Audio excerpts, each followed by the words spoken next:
Hello, everyone. Welcome. Thanks for joining our diagnostic training session today. And what you're about to see is a pre-recorded training session we did over in the United States.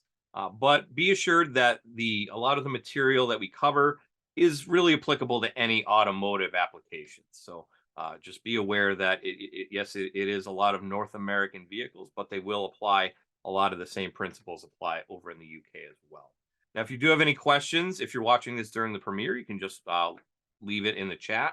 We'll be monitoring live chat. If you're watching this after the premiere, then just feel free to leave a comment underneath the video and we'll get to those as we can as well. So my name is Jason Gabrenas. I'm one of Snap-on's diagnostic technical trainers. I've been in the training department since 2013, traveling around North America, helping techs and shop owners get the most out of their diagnostic equipment.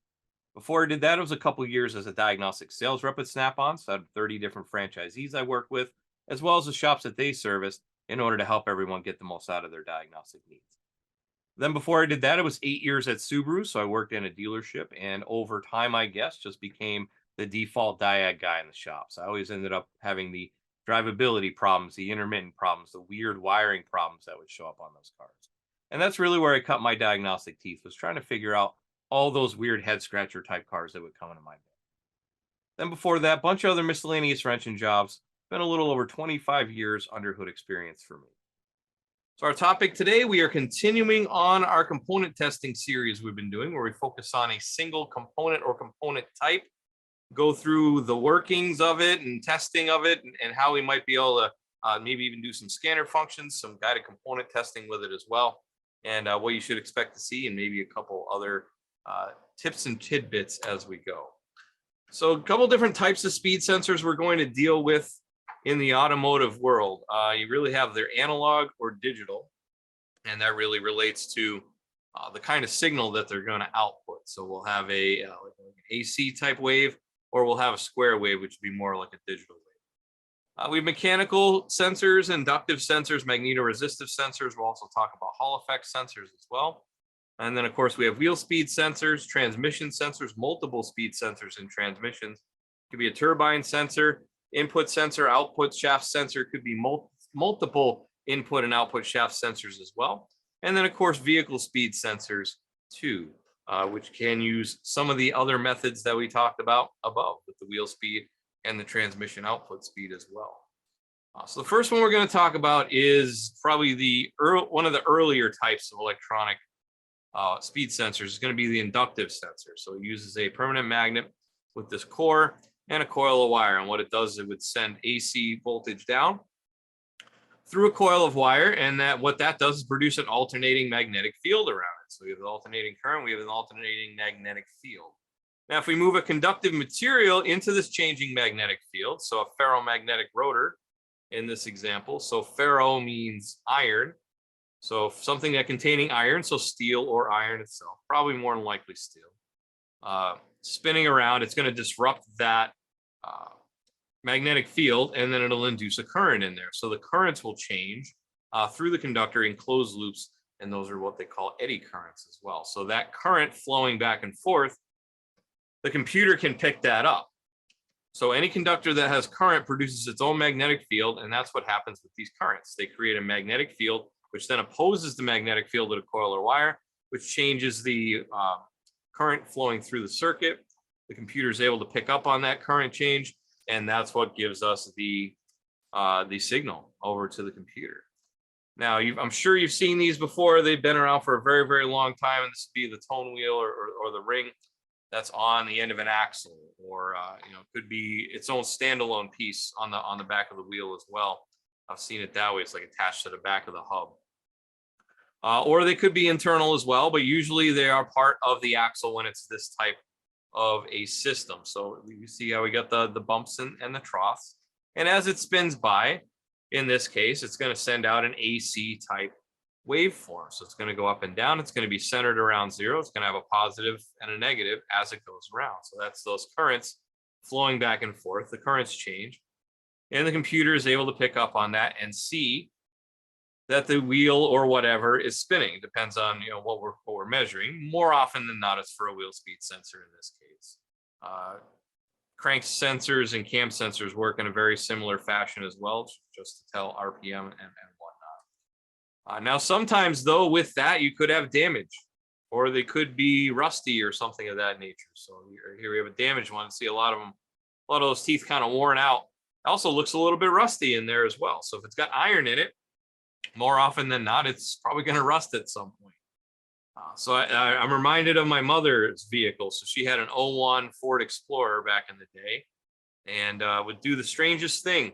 It would when it came to a stop sign, stoplight, what have you, when we got down below a few miles an hour, every single time it would act like the ABS was firing. The pedal would vibrate, and obviously a little disconcerting, but it could be sunny and 80 degrees out with not a drop of water anywhere, or it could be no snow, no ice, no water, no nothing, perfectly dry, and it would still act like those wheels were skidding. So it took them a little while to figure it out, but what it ended up being was it was rusty on one of the tone wheels on one of the wheels. So when it's rusty, contaminated, or damaged in some way, it doesn't send the same type of signal. So we'll use that same rotor we had before, and now we have a little bit of rust and a little bit of damage on there. Now when it goes by, we see we get a flat spot right there. So since it is an AC wave, it goes up and down. In this case, it's not generating anything because it can't see the metal to disrupt the magnetic field. It's just the rust gets in the way when it's contaminated. So it does not allow it to change the magnetic field. So we do not have a difference in the pattern. So when it's a flat line and it sees the other wheels are moving, right, what's the computer going to think? Well, this wheel is not moving then, even though it may see the other wheel. So it's only once. So, oh, that wheel's locking up. And then it's like, oh, well, we have to use we have to fire off the ABS. So in that case, damage or rust or contamination of some sort like that will give you that sort of a missing in the pattern. If it's a square wave, it would look like a dropouts and glitches. So here's that example, '01 Ford Explorer. It says as wheel speed changes, frequency and min-max voltages will change. So on these type of sensors, or actually really any sensor with the frequency, the faster it goes, the faster, more or closer together the waveforms will be. In the case of these sine wave type sensors, they'll also increase the amplitude. So they'll be taller and they'll be closer together. It's kind of like smushing them together and they get pushed up. And then when you stretch them out, they get real thin.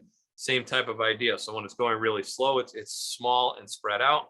When it's going fast, it's close together and a lot taller. So it just kind of looks like a hill maybe, if you were to look at it that way. So you can see how it's going up and down, centered over zero. We got top and we got bottom. So that's my inductive sensor. And that would be our passive sensor it's talking about over here. So we got the magnet, we got the coil of wire, magnetic metallic rotor on the driver axle shaft.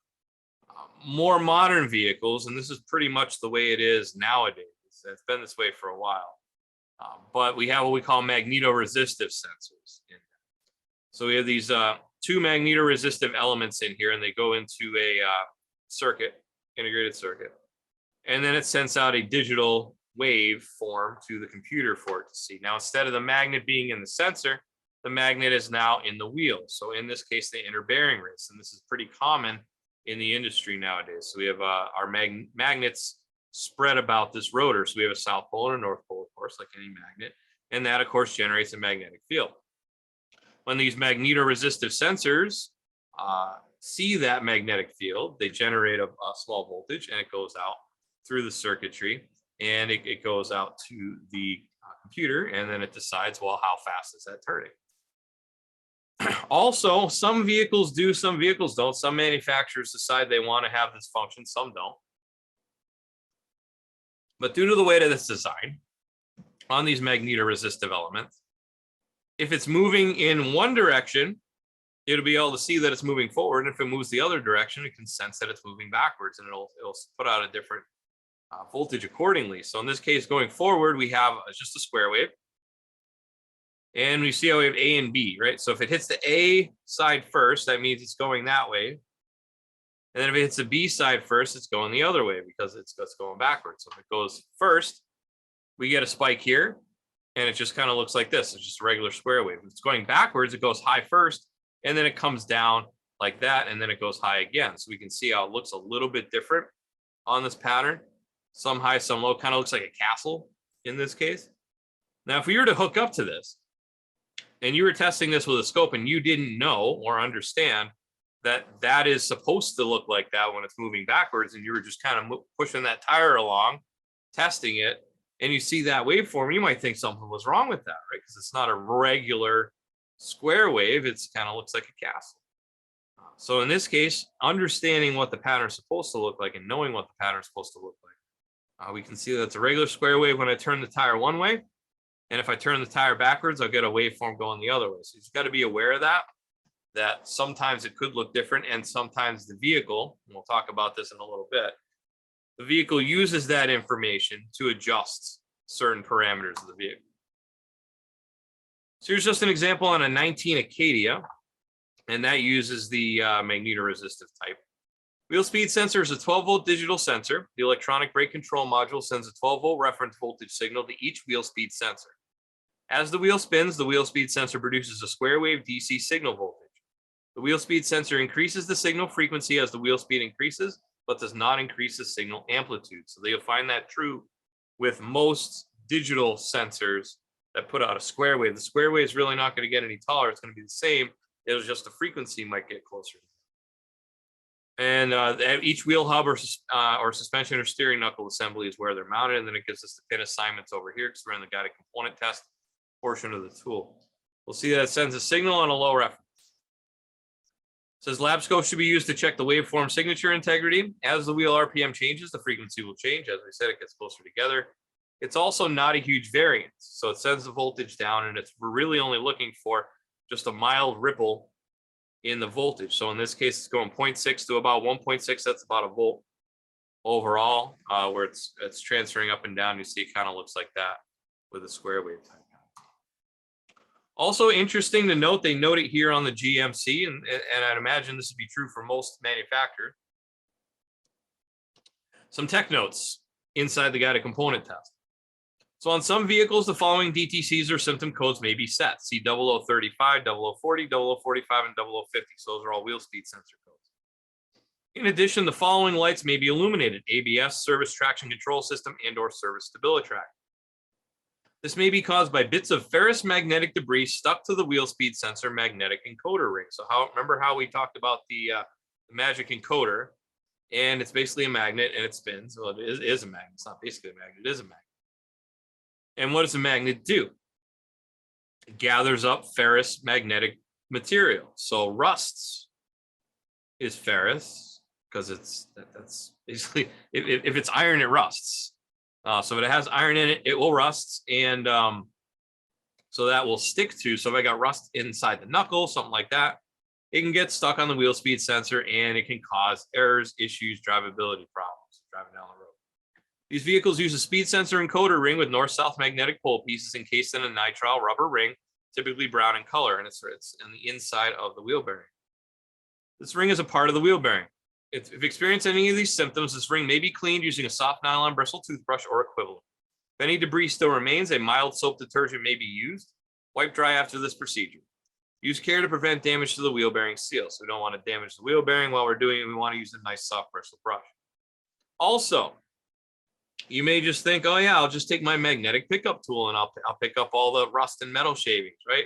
Well, it's important to not use any kind of magnetic tool to remove this debris, or the encoder may be damaged because it can mess up the magnetic field on that encoder ring. So definitely a few key tips to this type of vehicle. And as I said, a lot of the wheel speed sensors you're going to see out there on modern vehicles are going to be like that style nowadays. Here's just an example from a GM bulletin as to what you would want to see.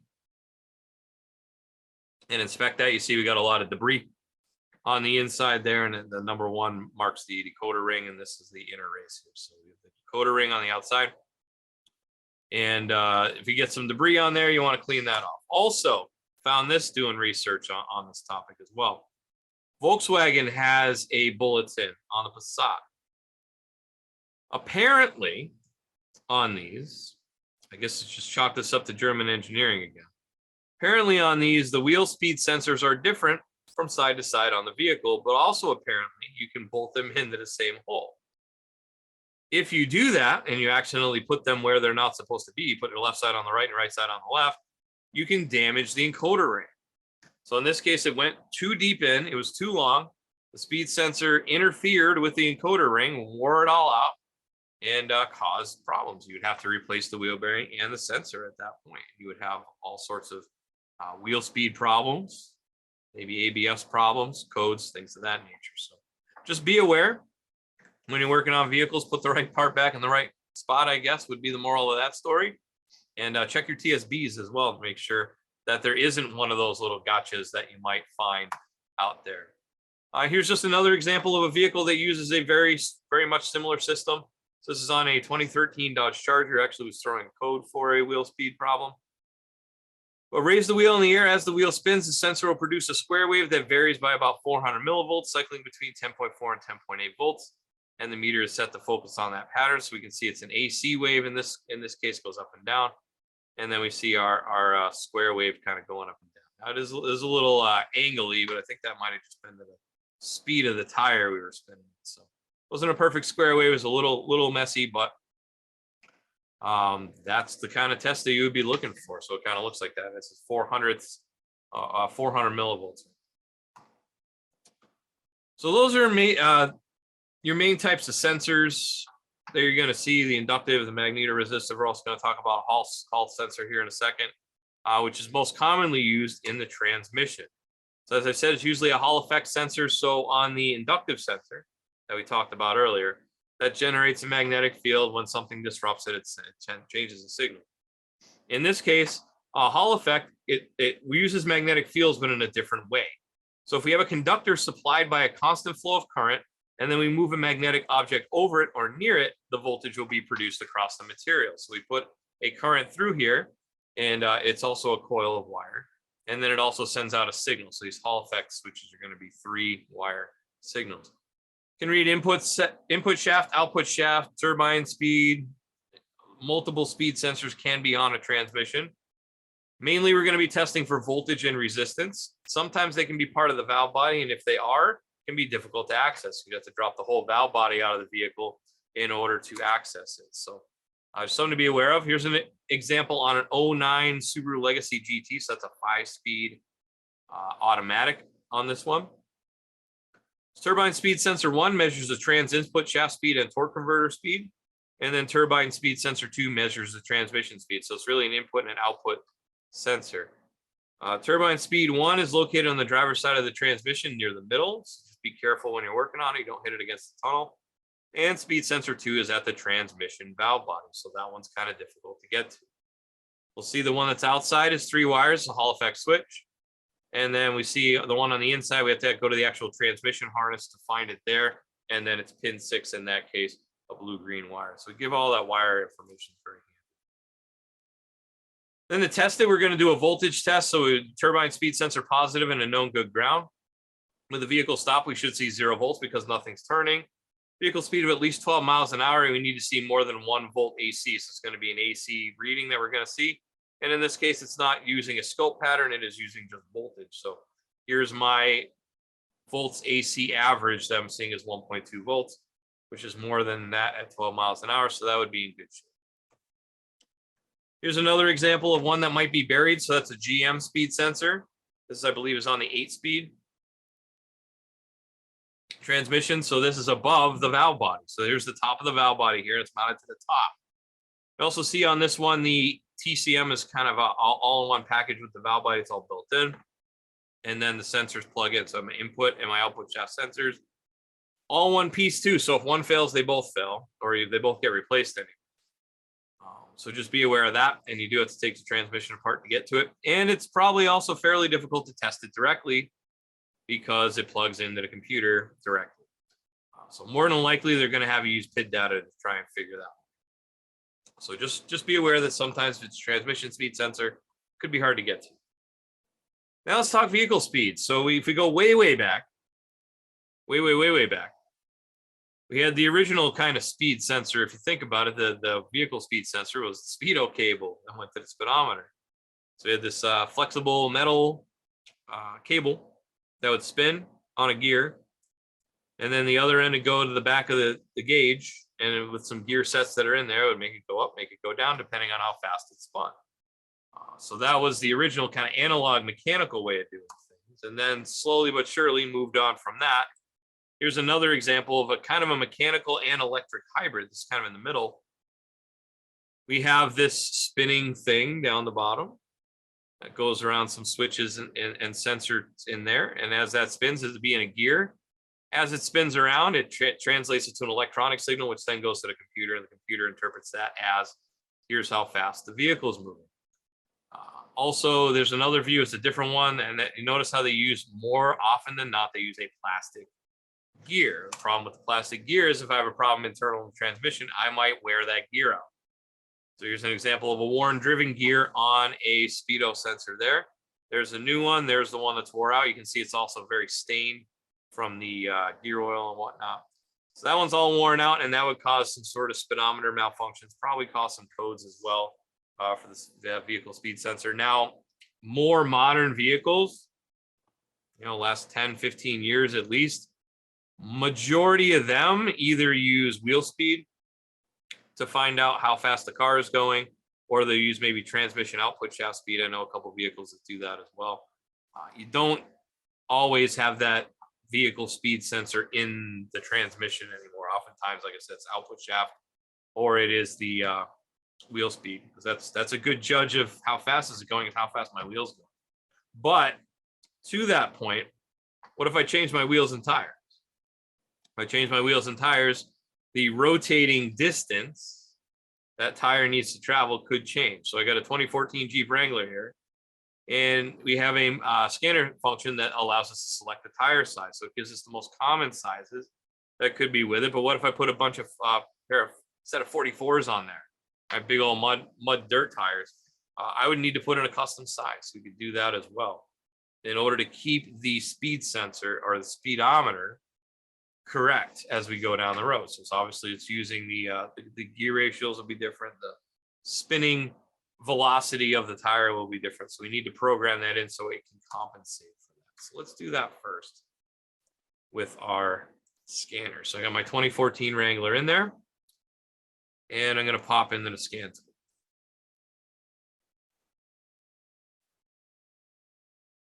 Okay, so here we go. In here, now this is my common selections, engine, transmission, etc.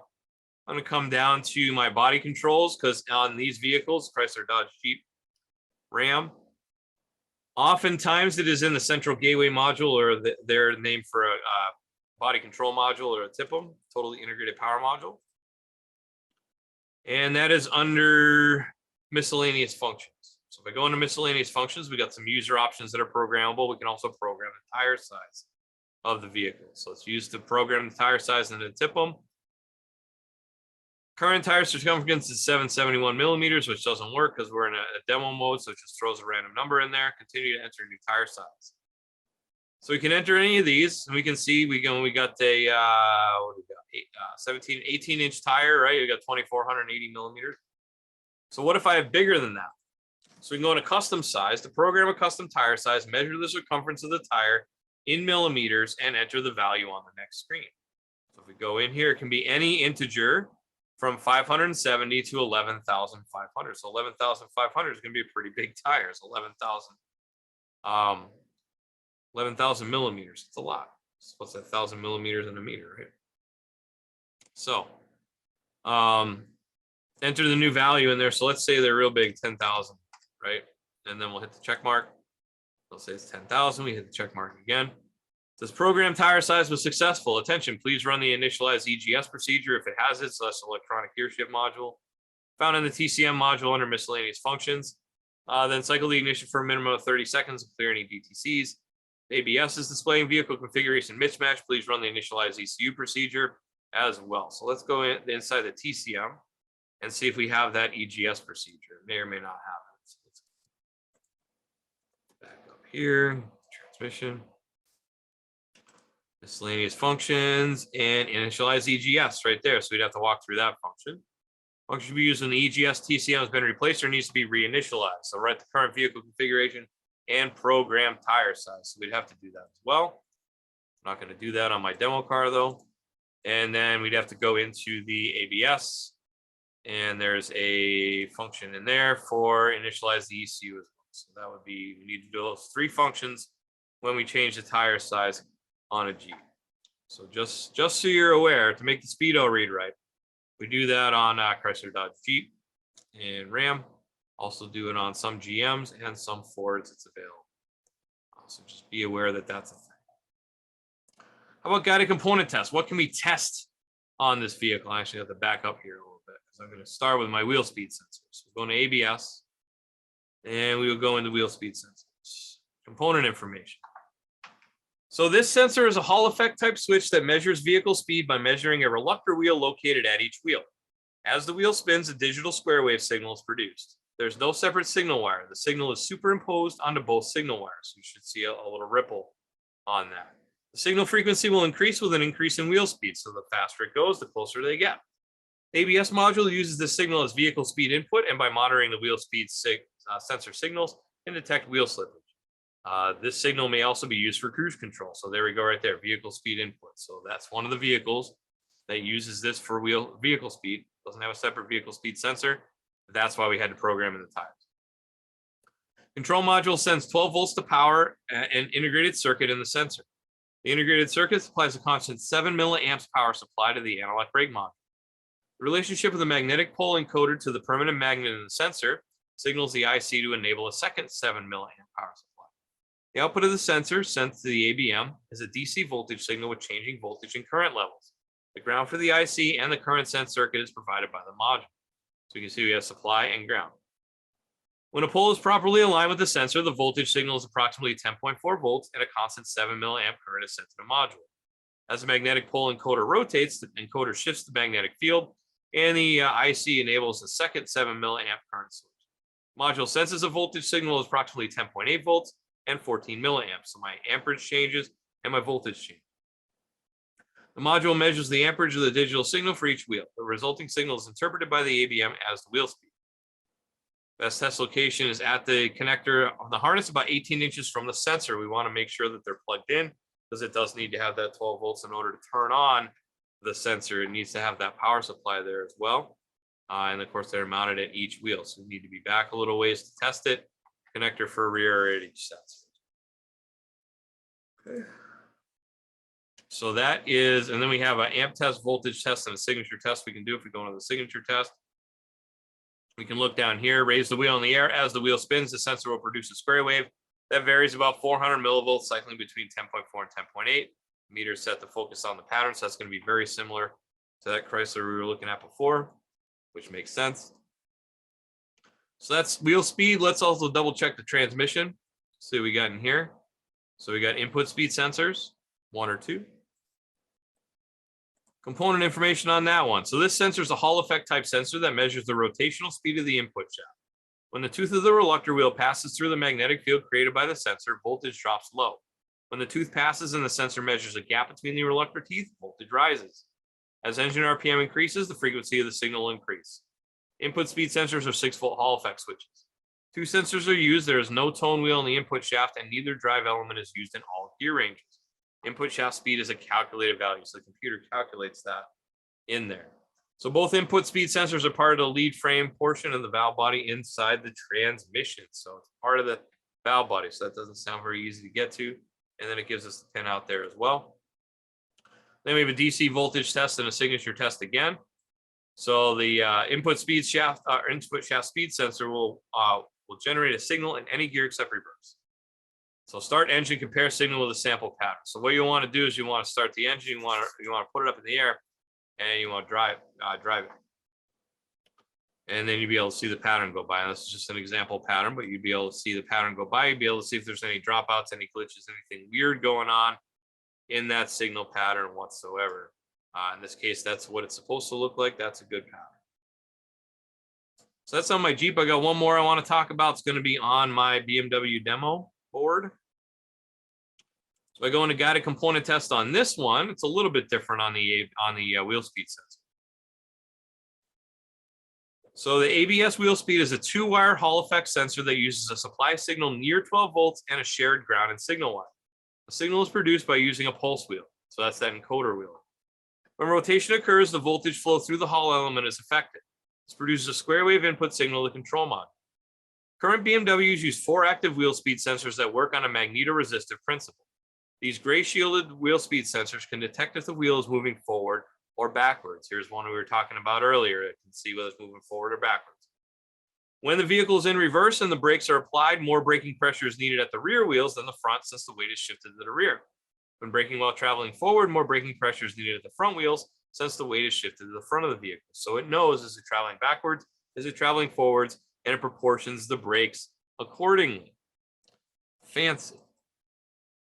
Also, a tech note, the wheel speed sensor rarely fails on BMWs. If there is a fault, check the signal from the sensor as well as the wiring and connections. Also check for proper gap, correct bias voltage, etc. before condemning the sensor. So fairly uncommon to fail, but we could have other failures somewhere else in the system.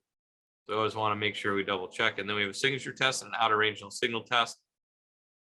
Let's see, spin the wheel by hand for best waveform. As wheel speed changes, the frequency will change. With all-wheel drive, it may be difficult to spin the wheel by hand. Raise the vehicle on the lift, and then with the help of an assistant, place in drive and allow the wheels to spin.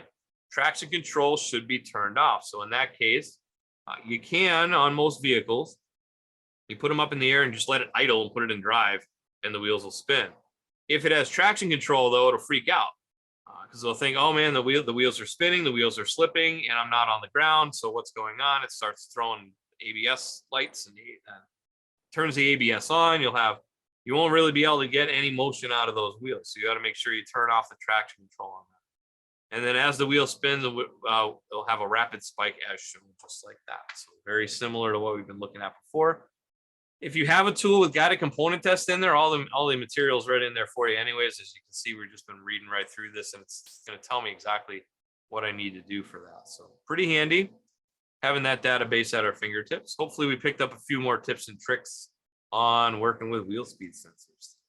And with that, that is our time here today. So make sure you tune in for new diagnostic content every week. We will be premiering a new video every Wednesday at 7 p.m. UK time. So make sure you check it out on the YouTube channel. If you're watching, well, of course, you would be watching this on YouTube, but make sure you subscribe, thumbs up, ring the little notification bell so you know anytime we post new content. And it's youtube.com/SnapOnDiagnosticsUK. With that, time for questions. If you have any questions, just feel free. Once again, if you're watching this on a premiere, just leave it in the live chat and we'll answer those. Otherwise, leave a comment under the video and we will get to those as we monitor those comments as well. So I'd like to thank you for taking a little bit of time out of your day to learning a little bit more about how you might be able to be more efficient at diagnosing vehicles using some of the information that we've given you today. Hopefully we'll see you next week. Hopefully you can watch and see you on any of our other videos. Have a good week, have a good night, and take care.